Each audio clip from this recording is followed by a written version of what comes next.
what I'm really looking at as a construct is an issue called health-related quality of life.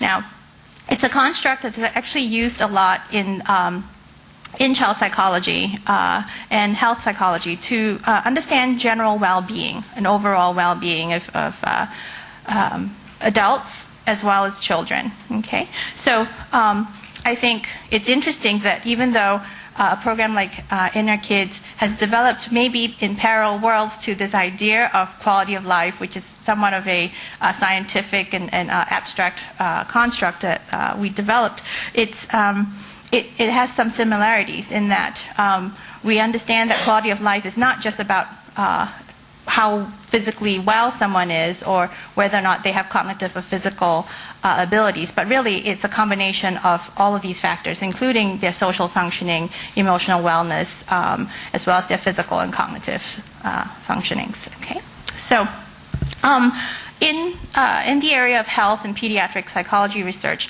a measure of quality of life then becomes sort of the indicator for overall well-being. So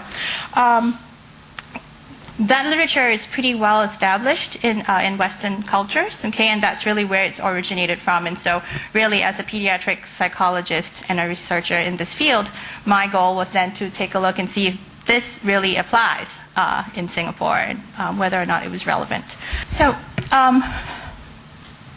to sort of set the stage for some of the data I'm going to present, we gathered the information using questionnaires.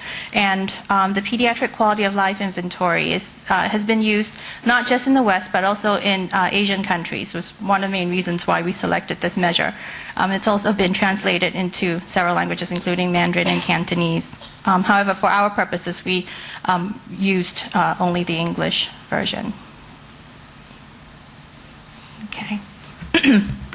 So, I hear all the time from families I see in a clinical setting, as well as from my students, although maybe my students have an extra grime when they tell me this.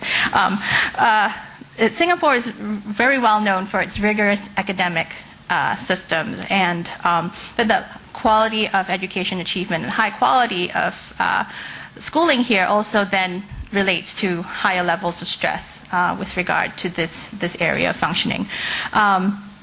So I did a little internet research of my own, and it does appear that while there's a lot of stress, Singaporean children are then also reaping some of the benefits, doing incredibly well academically compared across the globe. Okay. Now, but a more recent, this is not particularly scientific, but the Straits Times ran a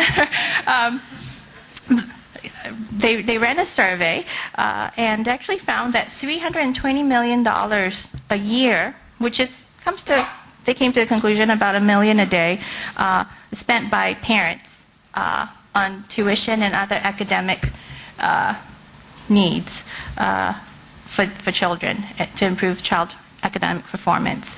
And in the same survey that they did with parents, they found that Singaporean youth were also considered some of the busiest in Asia. And they did this by tabulating number of hours spent on various activities that were not recreational. And on average, actually, they found that the average Singaporean child, school-going child, spent about 2 hours a week on recreational activities.